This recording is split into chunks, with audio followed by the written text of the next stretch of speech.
Title ने सब चीज़ें आपको बता दी होंगी कि आप भी 5 लाख के अंदर में घर की कंस्ट्रक्शन कर सकते हो। वो करना कैसे है वो इस वीडियो में आपको बताने वाला हूँ।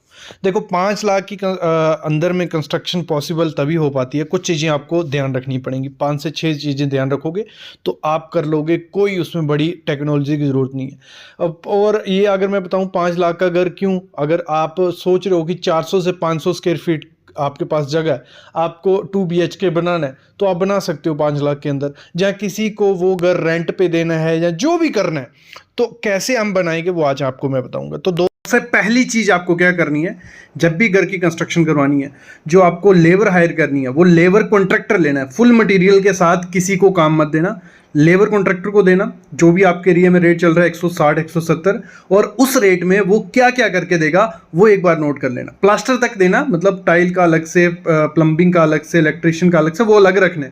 हमारा RCC का काम जो प्लास्टर तक काम रहता है, आपकी पिलर, बीम, स्लैब, वो वाला रेट कर लेना। फिर मटेरियल खुद से लाना है, और मटेरियल कैसा लाना है, कहाँ लाना है, क्या क्या चीज़ें ध्यान देनी है वो आगे मैं बात करने वाला हूँ। दूसरी चीज़ आपको क्या करनी है, जब भी घर की कंस्ट्रक्शन करवानी है, 5 लाख के अंदर बजट रखना है, तो आपका जो एरिया होना चाहिए, जो स्लैब आपकी होनी चाहिए 450 से 500 स्क्वायर फीट की होनी चाहिए। कितनी? 450 से 500 स्क्वायर फीट, मतलब 500 स्क्वायर फीट पकड़ के चलो, आपका इतना ही एरिया होना चाहिए।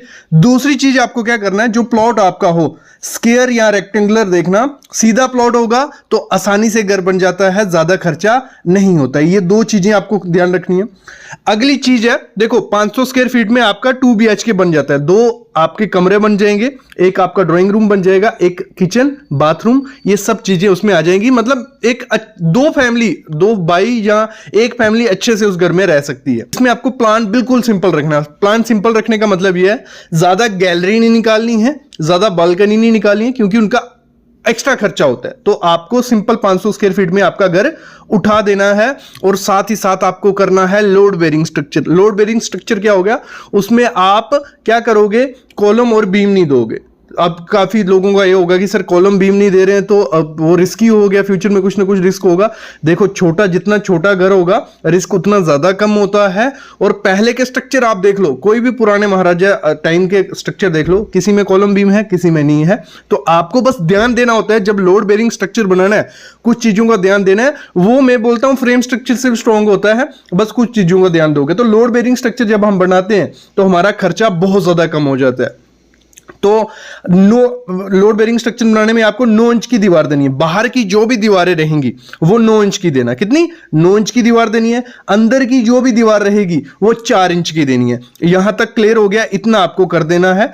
अगली चीज क्या करनी है आपको, स्किल्ड मिस्त्री, मतलब आपका जो ठेकेदार रहेगा वो स्किल्ड होना चाहिए। क्योंकि अगर एरा गैरा उठा लोगे तो वो दिक्कत आएगी ना, फिनिशिंग निकालेगा, कुछ काम गलत हो रहा है तो उसमें पैसा बढ़ जाता है आपका। तो स्किल्ड मिस्त्री देखना, ठीक है। स्किल मिस्त्री उठा लिया और फिर आपको उसको बताना है कि मेरा 500 स्क्वायर फीट का घर बनने वाला है, ठीक है। 500 स्क्वायर फीट का घर है तो फिर वो रेट डालेगा।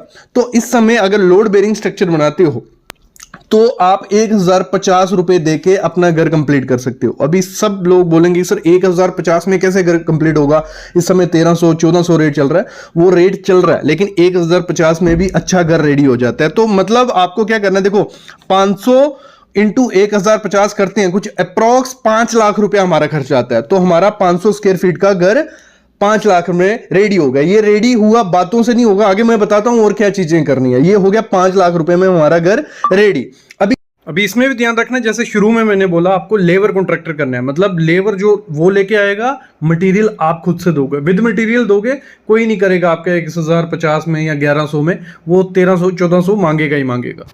और अगर आपने सोचा कि मेरे को विद मटेरियल देना है क्योंकि मेरे को नॉलेज नहीं है और मेरे पास टाइम नहीं है, विद मटेरियल मैं दूंगा, लेकिन जब भी किसी को विद मटेरियल देना है काम, एग्रीमेंट कर लेना है। भले छोटा घर है भले बड़ा घर है, एग्रीमेंट क्या हो गया, ये जरूरी नहीं है कि आप किसी वकील लॉयर को हायर करो, सिंपल खुद से ही एक एग्रीमेंट बनाओ जहां दोनों के साइन आप रखो और लिखो कि इस रेट में टोटल कितना खर्चा आएगा पूरे घर बनाने में, और इस रेट में हमें क्या क्या देगा। जैसे सामने एग्रीमेंट है, सिंपल सी चीज है, मटेरियल कौन सा लगेगा, कब पैसे देने हैं, ये सब चीजें लिखवा लेनी है। आपको क्या करना है, जब आपको कम खर्चे में घर बनाना हो, जो हमारा प्लिंथ रहता है वो 2 फीट के अंदर देना है आपको। मतलब जो नॉर्मल जमीन होगी आपकी, उधर की मिट्टी निकालो, 2 फीट आपको जहां जहां आपका दीवारें आने वाली हैं वहां प्लिंथ देना है आपको। 2 फीट नीचे जाना है, वो प्लिंथ दे देना है 2 फीट का। 2 फीट में आपको सरिया नहीं डालना है, आपको 1-1.5 फीट में प्लम कंक्रीट डालना है। कंक्रीट और पत्थर मिक्स करके डाले, ऊपर आपको प्लिंथ दे देना है 12 इंच का, जिसमें आप सरिया डालोगे 12 mm का, बहुत इनफ है 12 mm का। 3 रॉड नीचे 2 ऊपर, ये पूरे में प्लिंथ आपने दे दिया। प्लिंथ आपने जब दे दिया उसके बाद क्या करना है, आपको फ्लाई ऐश ब्रिक यूज करनी है। अच्छी क्वालिटी की फ्लाई ऐश ब्रिक ढूंढनी है। जो सीमेंट से ब्रिक बोला जाता है बनती है, वो सीमेंट से नहीं होता है, फ्लाई ऐश होता है। जो ऑटोमेटिक मशीन से बनती है वो ब्रिक उठाना, 6-7 रुपए की आपको वो ब्रिक मिल जाएगी। वो ब्रिक से आपको अपना घर बनाना है। जब वो फ्लाई ऐश ब्रिक से आप अपना स्टार्ट कर दोगे, ठीक है, घर बनना स्टार्ट हो गया। अगली चीज क्या करनी है, जो सीमेंट हमें यूज करना है वो सीमेंट पीपीसी सीमेंट यूज करना है पूरे घर में। कोई जरूरत नहीं है 43 ग्रेड की या 53 ग्रेड की। पीपीसी सीमेंट बेस्ट है मेरी नजर में, ना क्रैक आते हैं और ना कोई दिक्कत आती है। तो पीपीसी सीमेंट भले आप किसी भी कंपनी का ले लो, लोकल कंपनी का ले लो, अच्छी होगी, क्योंकि आईएस कोड से फॉलो किया है। ऐसे कोई भी कंपनी सीमेंट नहीं बना सकती जब तक गवर्नमेंट उसको अलाउ नहीं करती है। तो कुछ जो आप ब्रांडेड नाम देखते हो वो मार्केटिंग की वजह से आपकी नजर में लोकल कंपनी है वो भी अच्छा सीमेंट बना रही है, उनका सीमेंट यूज कर सकते हो। स्टील आपको क्या करना है, सेकेंडरी स्टील यूज करना है। अब सेकेंडरी स्टील कौन सा हो गया, जो लोकल मार्केट में मिलता है। सेम चीज वही है, क्योंकि सरिया वही बना पाएगा जिसको गवर्नमेंट अलाउ करेगी, और गवर्नमेंट ऐसे अलाउ नहीं करती है। आपसे पूरी चीजें वो चेक करती है, कंपनी सही से बना रही है नहीं बना रही है, वो सब चीजें चेक होती हैं। तो आपके छोटे घर में कोई दिक्कत नहीं आने वाली। सेकेंडरी स्टील यूज करोगे 10-15 रुपए नॉर्मल स्टील से सस्ता होता है। सेकेंडरी स्टील कौन सा हो गया, जो लोकल मार्केट में आपको मिलेगा।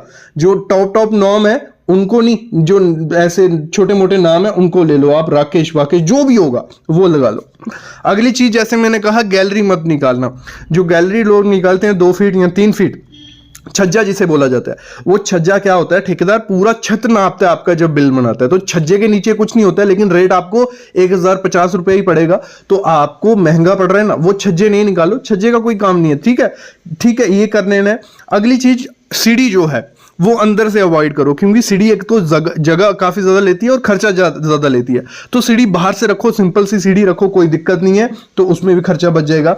जो सेप्टिक टैंक होता है आपका, सेप्टिक टैंक बना बनाया जो आता है आरसीसी का, वो बहुत आधे से आधे कॉस्ट में आपको मिल जाएगा, एक दिन में फिटिंग करके वो चला जाएगा। तो आरसीसी का सेप्टिक टैंक आपको लगाना है। जो मटेरियल आपको लेना है घर की कंस्ट्रक्शन में, वो लोकल वेंडर से लो। लोकल वेंडर से मतलब जो भी मटेरियल, जैसे छोटा मोटा लोकल लोगे, लोकल ब्रांड लोगे, आपके एरिया में फैक्ट्रीज होंगी, ठीक है, उन फैक्ट्रीज में पता करो वो मटेरियल मिलता है नहीं मिलता है। और जो जहां भी मटेरियल लेने जाओ उसको बोलो, एक उसने ब्रांड दिखा दिया, चलो किसी चीज का मैं ले लेता हूं, हैवेल्स की अगर तार वो दिखाता है, उसको बोलो ये लोकल है, वो तार दिखाओ, उसकी वारंटी ये सब चीजें देख लो, आधा रेट का फर्क मिल जाएगा। तो वहां आप पैसे बचा सकते हो। मतलब आपको करना क्या, अगर आपको सस्ते से सस्ता घर बनाना है, आपको रिसर्च करनी पड़ेगी। रिसर्च कैसे होगी, यूट्यूब उसमें हेल्प करेगा, गूगल उसमें हेल्प करेगा, मार्केट उसमें हेल्प करेगी। पता करो पहले, मतलब 15-20 दिन इसी में लगा लो, क्योंकि आपको पूरा प्रोसेस पता चल रहा है कि कंस्ट्रक्शन होती कैसे है, क्या क्या मटेरियल चाहिए, तो उसके बारे में पता कर लो यार। ऐसे बहुत पैसा बचता है, मतलब 1 से 2 लाख रुपए बच जाएगा अगर आप ऐसे मटेरियल उठाओगे। अगली चीज आपको क्या करनी है, जो भी विंडो और डोर के फ्रेम है, मैं कहूंगा यूपीवीसी का लगाओ, और सीमेंट के भी आते हैं, वो बने बनाए लगा लो, वो बहुत सस्ते पड़ते हैं। ठीक है, जो भी यूपीवीसी सस्ता पड़ता है आपके एरिया में या एल्युमिनियम पड़ता है, उसके फ्रेम लगा लो। और जो डोर और विंडो रहेंगी वो आप क्या करना है, डोर फ्लश डोर ले आओ, 4000 रुपए से स्टार्ट हो जाता है। कितना, 4000 रुपए से फैक्ट्री में जो बने होते हैं, तो वो लगा लो यार। पूरे घर में 10,000 रुपए खर्चा नहीं आएगा, 3-4 डोर होंगे। जो बाथरूम और टॉयलेट का डोर होगा वो आपको पीवीसी का या एल्युमिनियम का लगाना है, वो सस्ता बन जाएगा। फिर आपकी जो किचन बनेगी, किचन का जो काउंटर रहता है, हम ग्रेनाइट से बनाते हैं ना, उसको क्या करना है, आपको पहले ही सीमेंट से बना लेना है। सीमेंट से बना लोगे, उसके ऊपर टाइल लगा लोगे, तो वो सेम दिखेगा और अच्छा सुंदर दिखने वाला है सस्ते में। ये चीज आपको करनी है। जो भी इलेक्ट्रिक के पॉइंट आपने अपने घर में देने हैं, वो जितने रिक्वायर्ड है उतने दो, क्योंकि इलेक्ट्रिशियन पॉइंट एक्स्ट्रा दे देते हैं अपना बिल बनाने के लिए। तो जितने लिमिटेड चाहिए उतने दो। जो पेंट आपको करवाना है, पेंट में बोलूंगा डायरेक्ट 1 कोट पुट्टी करवाओ, उसके ऊपर प्राइमर करवा लो, प्राइमर में मिक्स कलर करवा लो।